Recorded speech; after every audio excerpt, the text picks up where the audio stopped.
Welcome to Stillspeakpod. Tonight I'm bringing you yet another story of a father who has kidnapped his children. And while that is similar to the current case I am covering, which is of Noah Claire and Amber Claire, this one seems to be more of a heat of the moment type of situation rather than it being planned. This one also includes violence. Now, I hate to butcher names, especially those names of victims. However, one of the children does have a particular spelling of her name, and so I may butcher it, so I'm going to also spell it for you. But the first one is Giana Vicosa. The last name is Vicosa. She is 7 years old. And her sister, I believe it's Aaminah, Aaminah. Same last name, 6 years old. And they were last seen on the 14th of this month, which was Sunday, in Windsor Township, Pennsylvania. The suspect's name is Robert Vicosa, but he also goes by Robert Brown. He's 42 years old, and yes, like I said, he is the girl's father. And he's also a former Baltimore County police officer for nearly 20 years. And allegedly, he violently attacked his estranged wife this weekend and then resulted in him kidnapping their two young daughters. Giana is 4 feet 3 inches and weighs 60 pounds with brown hair and brown eyes. Aaminah is 3 feet 8 inches and 50 pounds with brown hair and green eyes. Robert is 5 feet 9 inches and weighs 180 pounds with brown hair and brown eyes. Robert was last seen wearing blue pajama pants with a penguin imprint, green long sleeve, zip-up shirt, and mock boots. His outfit alone tells me this was definitely not a planned event. Now, the search for the girls actually did not start until Monday, when police went to the family home with a search warrant because the estranged wife went to the police and said that Robert had assaulted her over a 24-hour period. And they then got the search warrant, and when they went there, Robert was not there, the girls were not there, and a black Acura, now this is confusing, so listen carefully, a black Acura that belonged to a relative of an ex-coworker and longtime friend of Robert's was missing from the home in Windsor. So this car that was not there, that should have been there, was a ex-coworker's and friend of Robert's relative. So that sounds really confusing, but that's that. Once there, the police did find evidence that an assault did occur and that drug use also occurred. The house was in disarray. A window in the back had been shattered, and this was something that was the start of incidents involving multiple guns, multiple vehicles, and kidnapping of the girls. Now, Robert has been charged with kidnapping to facilitate a felony, simple assault, and robbery, threat, immediate serious injury. He does have an active warrant. And the charges actually stem from an incident that happened on Hewson Road, Huson, in Windsor Township on Tuesday morning, so the following day after the search warrant, between 9 a.m. and 11:45 a.m. on the 16th.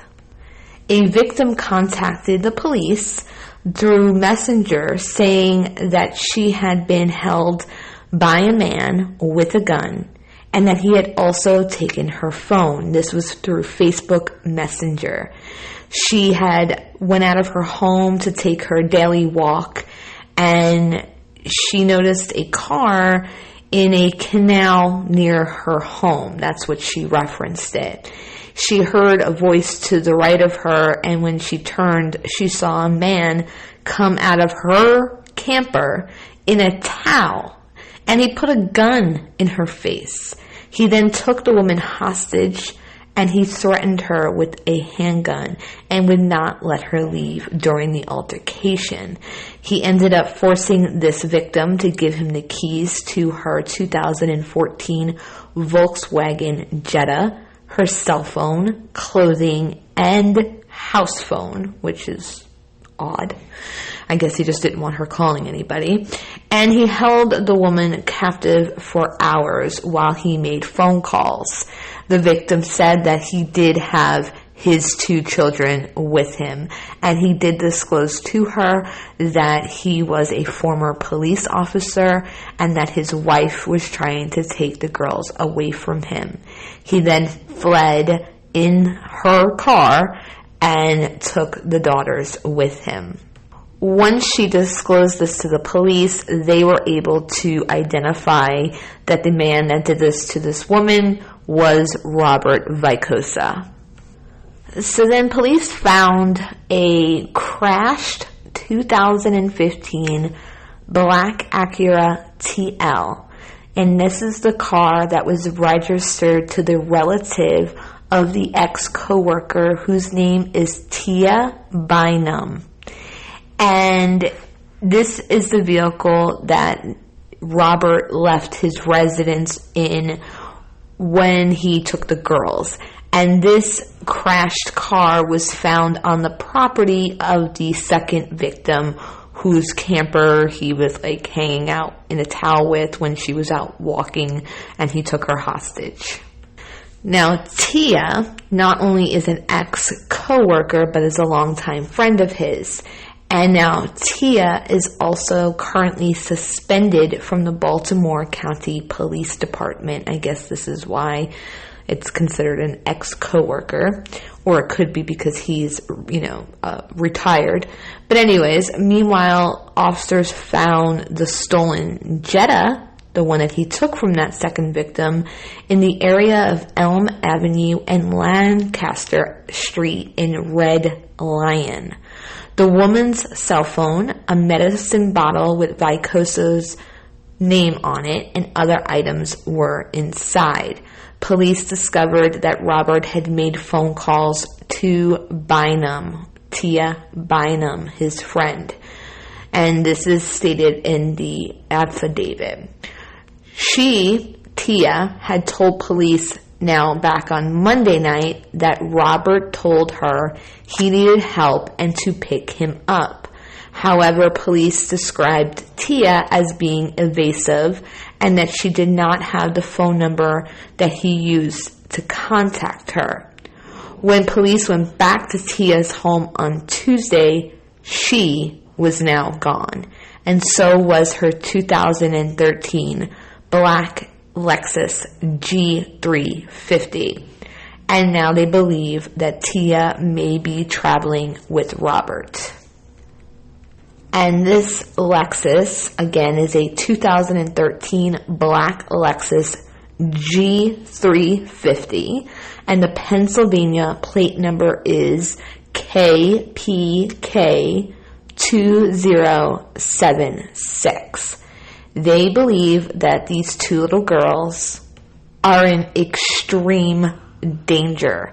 Police have warned the public to not approach Robert. He is armed and dangerous and has on him at least 1 firearm. The crazy thing about this is I do not see an Amber Alert. And the only thing I can think of why maybe in this particular story there is not one is because he seems to be changing cars. So they possibly have set it up to put one out and then he changes the car, and then they maybe try to do it again and then he changed the car again. He was originally in a black Acura, then he took the second person's car, which was a Jetta, and now they may be traveling in this Lexus and Tia may be with them. I do not see a picture for Tia, but I am looking for it. Now, the home where he attacked his estranged wife, he actually was not living in. He actually showed up that evening. And that home is located on Pleader Lane in Windsor Township, Pleader. And I'm not quite sure why the wife did this. I'm going to make an assumption here, but the estranged wife, whose name I'm not seeing anywhere, went to a police department that was not in her municipality. And after she told them what had happened, they drove her to the York Area Regional Police Department. Now, I have to wonder if she had reported abuse prior and maybe her local police department never really did anything about it, and so she decided to go to a different one, hoping they would do something. And I did consider, because he was an ex-police officer, maybe where they lived, it was his old, place of employment. And in other cases, you've seen where somebody is doing something against the law, but because they're an officer, something is not done or the person is not taken seriously. But when I looked it up, it appears to me, now forgive me, I don't live in Pennsylvania, but from what I'm seeing, it looks to be that Baltimore County is, about 40 miles from the area. So I don't think that is the reason. So I'm going to assume, or guess, I should say, that maybe she had reported abuse before and they never did anything or took it seriously, which then led to this horrific event. Robert was actually fired from the police force in August, and his estranged wife, in her report, said that multiple guns were involved during the 24 hours he held her. And they were multiple different types of guns and multiple calibers. Not only was Tia Bynum, the ex-coworker and friend, evasive and less than forthcoming, when they pinged Robert's phone, it was found at Tia's home. When he crashed the original car, which was the Acura, the vehicle left the roadway and it ended up with the front submerged in water. And police say that the way it was found and the way it was situated, him and the girls would have had to walk through water after getting out of the car. So that would mean that they were probably wet. This could explain why he had on a towel when the second victim saw him and why he needed clothes. How they found the Jetta of the second victim was by pinging her phone because he had taken it. And that's when they found the car in the area of Elm Avenue and Lancaster Street in Red Lion Borough. And that's when they found a backpack, a medication bottle with his name on it, and the phone. And it showed that he had called Tia multiple times. And so this is how they came up with that she may be with him now. And of course, her car being missing was also a clue. Now, Robert and Tia are both ex-police officers. So they're going to know what to do and what not to do. This is why Robert has now ditched multiple cell phones and has gone through several cars. I will not be surprised if we hear another update where they have now ditched the Lexus to get another car so they can't be tracked. Police would not comment on why Robert was terminated. But the media did locate a newsletter in September of this year that showed that Robert had a trial in August in front of the FOP trial board on charges that he was sleeping while on duty, insubordination, and conduct unbecoming of an officer. At a press conference, they addressed Robert and said, quote, "Sir, at one time you were a police officer. You know what you're doing isn't right. Do the right thing. Bring them back, unquote.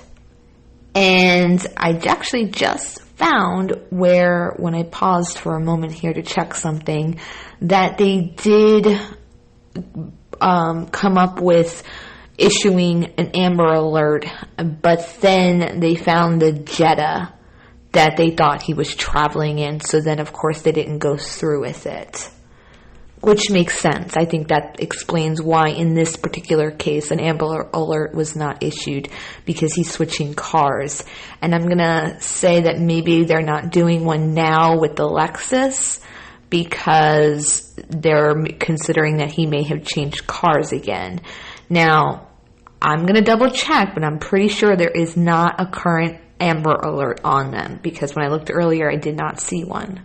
At the time of this recording, because I just double checked, there is not one. If there is one by the time it uploads, my apologies for that. Now, the mother did not address Robert at this press conference, but investigators did read a letter that the mother wrote. Part of that letter reads, quote, "I am anxiously awaiting their return. I miss them and love them, and I need them home," unquote. From everything that I'm seeing, there are not many pictures. There's one picture that includes both girls. They're absolutely beautiful little girls. And there is a picture of Robert. I do not see a picture of Tia anywhere. They did share a 2013 black Lexus G35, but I'm not quite sure that it's actually Tia's car or just a stock photo that they're using to show what the car looks like. And again, that license plate is KPK2076.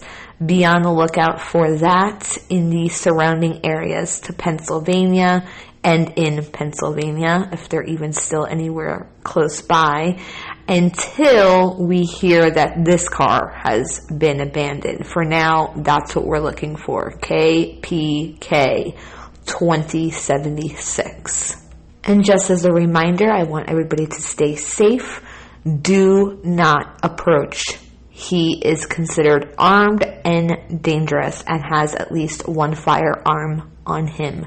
Anyone with any information on the whereabouts of Robert, Giana, or Aaminah, or the vehicle, please call the York Area Regional Police at 717-741-1259, or you can leave an anonymous tip at 1-800-762-8187. Because I have very limited photos here, I don't even know the mother's name to even look up to see if she has a Facebook to get more pictures. There's not going to be many pictures in this video. I will include the flyers I've seen. I will include the picture, which includes the two girls sitting on pumpkins, and Robert, and what the car is supposed to look like in the video until I can get my hands on more. And I'm going to ask you to please share. Once this is uploaded to YouTube, I will be sharing it on my TikTok, Instagram, Facebook, and Twitter. I'm going to do missing, endangered, their names, the car probably, and the license plate, as far as hashtags are concerned. And you can do missing Pennsylvania, in the surrounding areas. So you got, New Jersey nearby and Ohio. This is, somewhat recently, right, that he got this third car. So I can't imagine that he's gotten extremely far. And by extremely far I doubt he's out in California. He's probably somewhere in the state or a state close by, or is on the way to a further state. So we want to share this everywhere and be on the lookout for this black Lexus with license plate KPK 2076. Let's help bring these little girls back home safely. And until next time, I'll see you soon.